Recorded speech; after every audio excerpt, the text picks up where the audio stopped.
Բարև ձեզ, սիրելի հայրենակիցներ,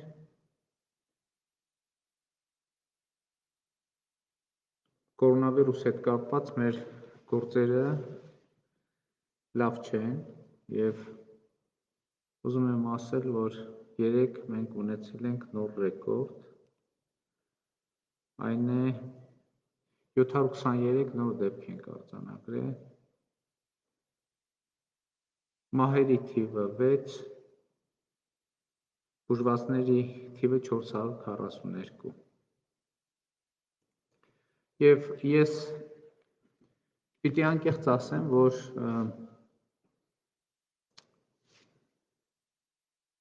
դառնացած եմ, ինչու ոչ միայն այս թվերի հետ կապված, այլև այսօր աշխատանքի եկել եմ Սևանից և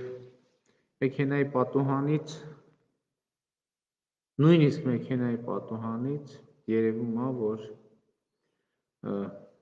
մարդիկ շարունակում են համատարած չպահպանել հակահամաճարակային կանոնները, ու ամենաբացահայտը դիմակի կրումն է, և ես գիտեք, սկսել եմ մտածել, որ այստեղ խնդիրը արդեն դուրս է եկել կորոնավիրուսի շրջանակից, այստեղ մենք պետք է այս պրոբլեմը և մեր հանրային վարքագիծը կամ գերակշռող կամ նկատելի հանրային վարքագիծը փորձենք հասկանալ այլ տեսակետից և այլ տրամաբանությամբ։ Եվ այսօր ես փողոցում տեսնում էի քայլող մարդկանց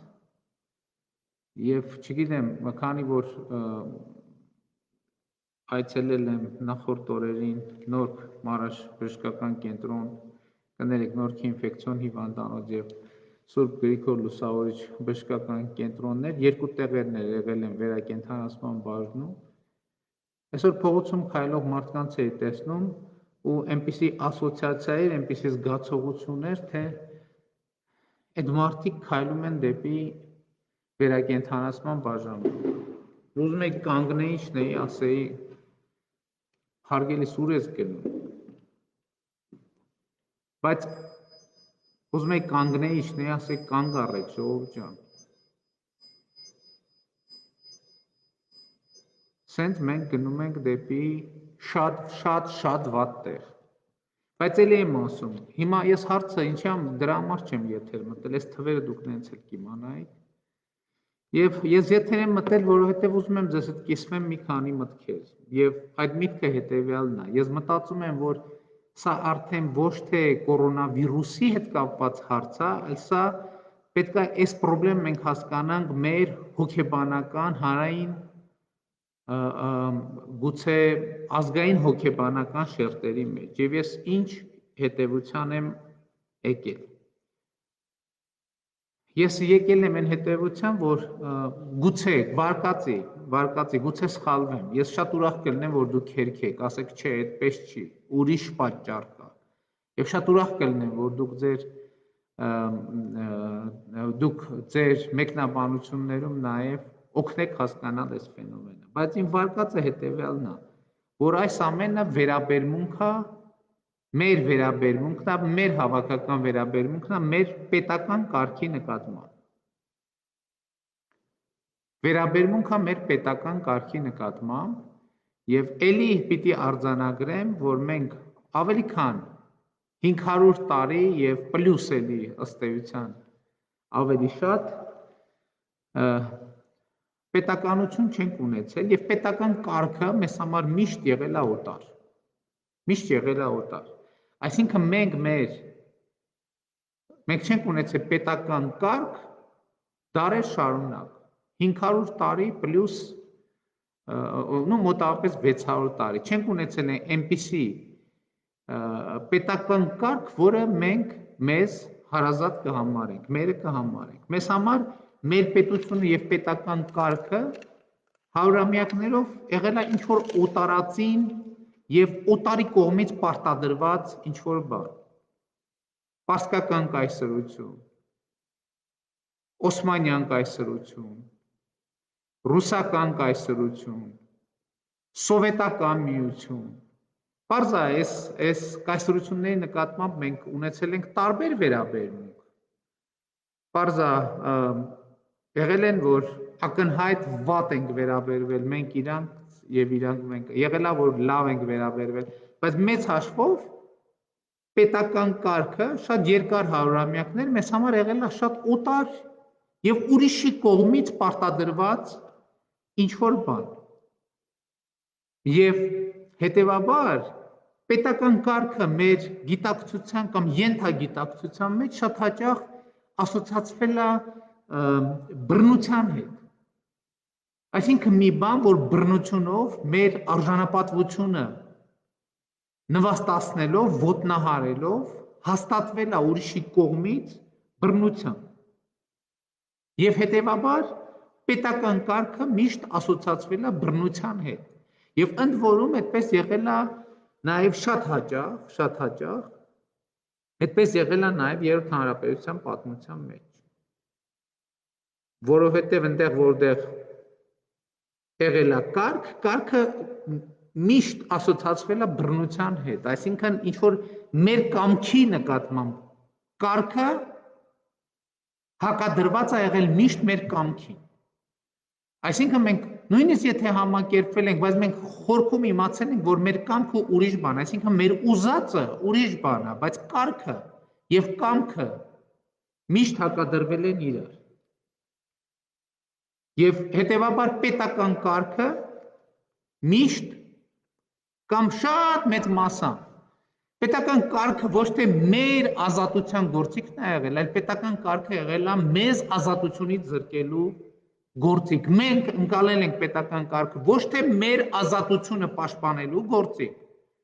այլ պետական կարգը մենք ընկալել ենք որպես մեզ ազատությունից զրկելու գործիք։ Եվ հետեւաբար երեք ես ազգային ժողովում էլ ասացի, եւ հետեւաբար հիմա ինչ է տեղի ունեցել 2018 թվականին ոչ բռնի թավշյա ժողովրդական հեղափոխությունը մեզ բերել է ազատություն։ Մեզ բերել է ազատություն։ Ու քանի որ պետական կարգը մեր ենթագիտակցության մեջ միշտ հակոտնյա է եղել մեր ազատությանը, հիմա այս ճգնաժամային իրավիճակում պետական կարգ, որը տվյալ դեպքում նկատի ունեմ դիմակ եւ այլն,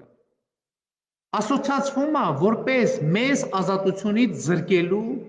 հերթական փորձ։ Այսինքն պատկերացնում եք, պետական կարգը, քանի որ մեզ համար միշտ եղել անկալել ենք մեզ ազատությունից զրկելու գործիք եւ այդպես է եղել իրականում։ Հիմա այն պետական կարգը, որի նպատակը մեր ազատությունը պաշտպանելն է,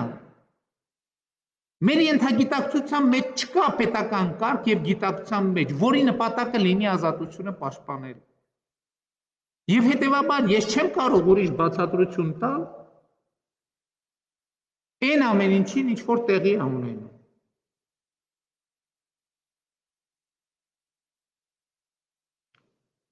Եվ այս հոգեբանական շերտերի առումով այսպեսի մի նախադասություն եմ գրել. հեղափոխությունը ազատագրել է մեզ, հետևաբար մեր ազատությունը ասոցացվում է կարգի բացակայության հետ, որովհետև կարգը, պետական կարգը միշտ եղել է մեր կամքին հակառակ, հա, սա ըստ էության արդեն ասացի։ Եվ մենք հասկանում եք, սա շատ կարևոր, սա շրջադարձային պահ է մեզ համար, որպես մեր պետականության համար։ Որովհետև ժողովուրդ մենք մեր երկարատև պատմության ընթացքում, նույնիսկ երբ ունեցել ենք անկախ պետություն, մենք մեր սեփական կամքով, հույս ունեմ դիմակը չի խանգարում,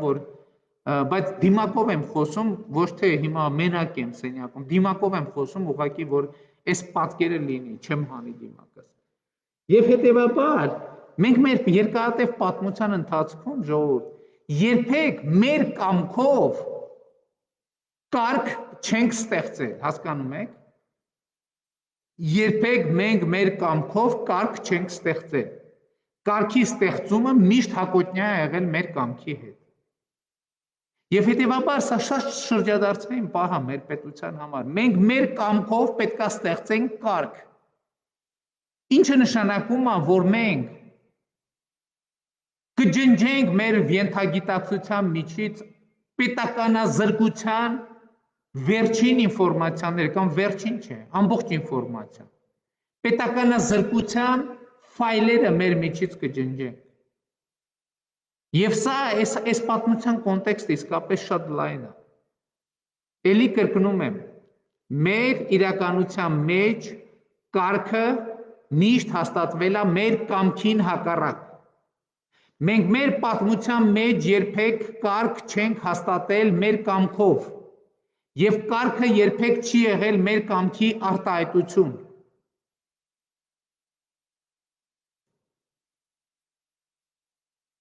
Եվ սա է մեր այսօրվա իրավիճակի հոգեբանական պատճառը, բայց սա նաև հնարավորություն է։ Մենք մեր պատմության մեջ, հայ ժողովրդի պատմության մեջ առաջին անգամ ունենք հնարավորություն ստեղծել կարգ մեր կամքով, հասկանում եք, կարգ մեր կամքով, կարգ քաղաքացու կամքով, ոչ թե բռնությամբ, այլ քաղաքացու կամքով։ Եվ սա դուրս է միայն կորոնավիրուսի շրջանակից, սա պատմական պահ է եւ պատմական առաքելություն է, որը կարող պատմականորեն լինի կործանարար եւ պատմականորեն կարող է լինել հզորացնող։ Եվ հետեւաբար խոսքիս այս հատվածը ամփոփելով ուզում եմ ասել, որ իմ ակնկալիքը կոչն է, որ մենք բոլորով որպես քաղաքացի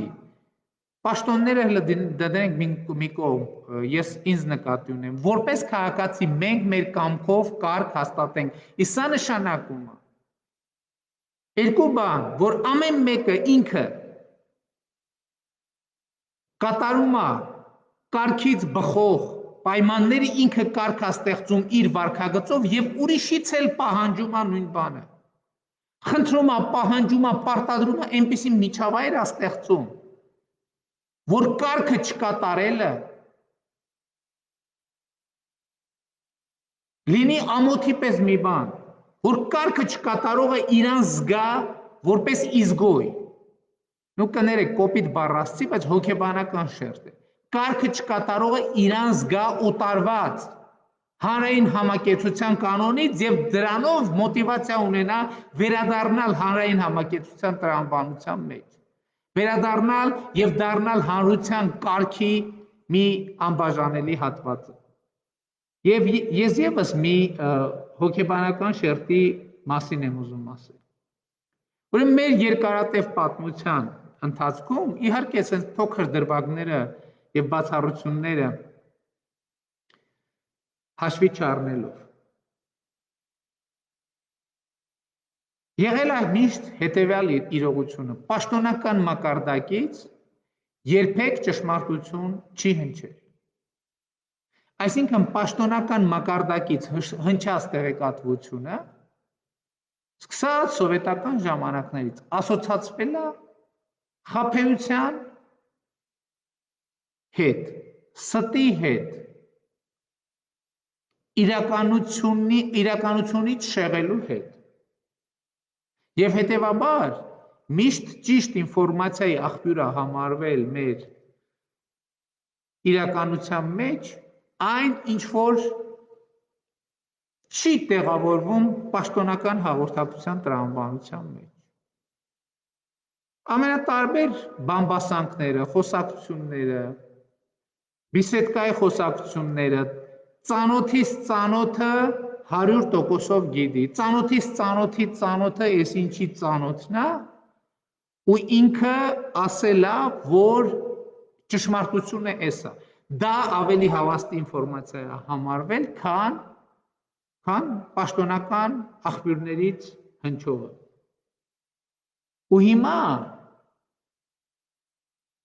չնայած ակնհայտ է, ժողովուրդ, գոնե կորոնավիրուսի հետ կապված ակնհայտ է, բոլորին ակնհայտ է, պարզ է, որ պաշտոնական աղբյուրները Պաշտոնական աղբյուրների տված ինֆորմացիան ճիշտ է, բայց այս հոգեբանական դիմադրությունը պաշտոնական մակարդակից հնչածի շարունակում է գոյություն ունենալ։ Եվ սրա համար այն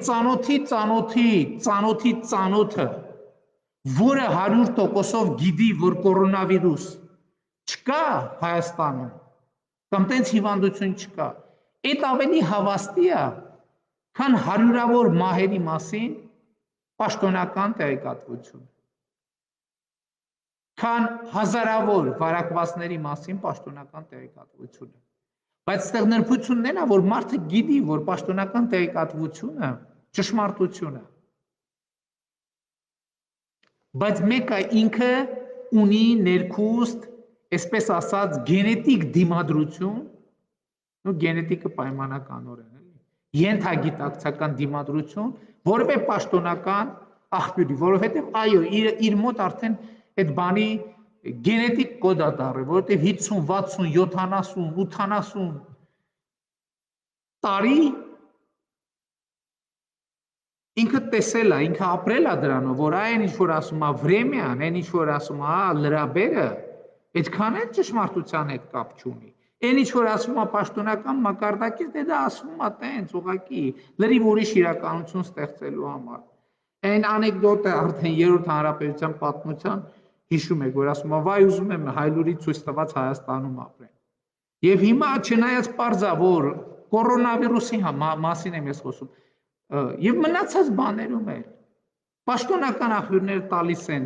ճիշտ ինֆորմացիան, բայց մեկը մարդու այդ հոգեբանական ենթագիտակցական հիշողությունը իրան ստիպում է փնտրել եւ գտնել ուրիշ հավաստի աղբյուրներ, որովհետեւ չի կարող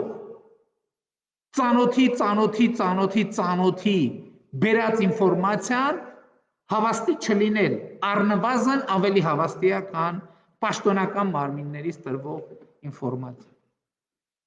Ես ուզում եմ այս ամեն ինչը կիսվեմ ձեզ հետ, որովհետև սա պետք է բացատրություն ունենա, ես չեմ հասկանում, այսօր գնացել ենք լուսացույցի տակ կանգնել ենք, նայում եմ մեքենայի մեջ, մարդիկ են առանց դիմակի նստած են, մեկ էլ երևի այդ բաները, փարոսիկները բանը տեսնելով կամ չգիտեմ իմացան, որ իմ ես եմ տեղաշարժվում, էլի ավտոմատ նույն գործողությունը, սենց դրած բոլորը սենց արեցի։ Հասկանում եք, այն օրը այդ տեսարանը էլի դուրս չի գալիս իմ մտքից, որ կինը քայլում է փողոցով, մեկ էլ դնում է, բարձրացնում է, դիմակը այս վիճակից, վերում է այս վիճակից, մեկ էլ տեսնեմ 10 մետր ինքում ոստիկան է գալիս։ Հասկանում եք, սա բան, որ այս ամբողջ հոգեբանության արտահայտումն է, կծիկն է, այդ ընդհատակյա հարսանիք, պատկերացնում եք ընդհատակյա հարսանիք։ Սա այդ օտար կարգ, օտար պետականության հիշողությունն է, որ այսօր մեր մեջ, այս ճգնաժամի մեջ, այս վիրուսը բորբոքել է մեր մեջ, այս օտար պետականության հիշողությունը։ Վիրուսը կամ էլ ես չգիտեմ, կամ էլ ուրիշ ավելի վատ վարկած, մեր սեփական պետականության ընկալումը դեռ մեր մոտ այդքան չի արմատացել։ Եվ իսկապես այս ամենամեծ խնդիրն է, սա ճշմարտություն է, որ մեր իրականության մեջ կարգը երբեք մեր կամքով չի հաստատվել եւ հետեւաբար կարգի ցանկացած դրսևորում դեմ է մեր կամքին։ Այս բանաձևն է գործում մեր ենթագիտակցության մեջ եւ եթե այս բանաձևը հասկանալի էր, երբ որ մենք Օսմանյան կայսրությունում էինք ապրում, այս բանաձևը կործանարար է, երբ որ մենք ապրում ենք Հայաստանի 3-րդ հանրապետությունում, այն էլ ոչ բռնի թավշյա ժողովրդական հեղափոխությունից հետո։ Եվ հետևաբար այսօր իմ ամբողջ ասածը հետևյալն է. կարգը պետքա բխի մեր կամքից։ Կարգը պետքա բխի մեր կամքից, որովհետև այս կարգը մեր ազատությունը սահմանափակելու համար չի։ Այս կարգը մեր ազատությունը պաշտպանելու համար է։ Այս կարգը մեր իրավունքները ոտնահարելու համար չի, այս կարգը մեր իրավունքները պաշտպանելու համար։ Այս կարգը մեր երազանքները ոտնատակ անելու համար չի, այս կարգը մեր երազանքները պաշտպանելու համար։ Եվ մենք այսօր Հայաստանի Հանրապետությունում կորոնավիրուսի առիթով, բայց ընդհանրապես հավերժ մեր պետականության գոյության համար, մեր գենետիկ հիշողության մեջ պետք է ներդնենք դա, որ մենք մեր կամքով մեր երկրում պետք է հաստատենք կարգ, մեր կամքով, ոչ թե բռնությամբ, այլ կամքով, մեր ազատ կամքի արտահայտմամբ։ Եվ հավատում եմ, որ սենց բան կարա տեղի ունենա։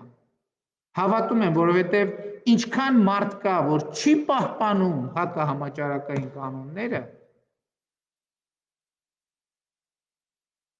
գրեթե նույնքան մարդ կա, որ պահպանում է հակահամաճարակային կանոնները։ Եվ այս մարդկանց գոյությունն է եւ ներկայությունն է, որ թույլ չի տալիս, որ ես հուսահատվեմ, թույլ չի տալիս, ընդհակառակը թույլ է տալիս համոզված լինել, որ մենք կլուծենք այս հարցը, պարզապես պետք է մենք հասկանանք ինչ է տեղի ունենում մեզ հետ, ինչու է տեղի ունենում, հասկանանք մեր վարքագծի հոգեբանական բոլոր շերտերը։ Եվ ուզում եմ շնորհակալություն հայտնեմ բոլոր այն քաղաքացիներին, ովքեր պահում են կարգը, պահում են հակահամաճարակային կանոնները։ Եվ ուզում եմ շնորհակալություն հայտնել բոլոր այն քաղաքացիներին, ովքեր իմ այս խոսքը լսելով, եթե նախկինում նույնիսկ չեն պահպանել հակահամաճարակային կանոնները, այս խոսքը լսելով կսկսեն պաշտպանել։ Շնորհակալություն եմ հայտնում բոլորիդ, սիրում եմ բոլորիդ, խոնարհվում եմ բոլորիդ առաջ եւ կոչ եմ անում բոլորիդ։ Կարգը մեր ազատության դեմ չի, կարգը մեր ազատությունը պաշտպանելու համար է, մեր իրավունքը պաշտպանելու համար է։ Եկեք պաշտպանենք մեր իրավունքները եւ մեր ազատությունները եւ մեր պետականությունը եւ մեր քաղաքացիությունը եւ այն արժեքները,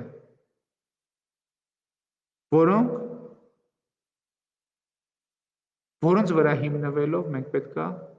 կառուցենք երջանիկ, հզոր, ինքնիշխան Հայաստան։ Լավ եղեք ժողովուրդ ջան, այսքանը։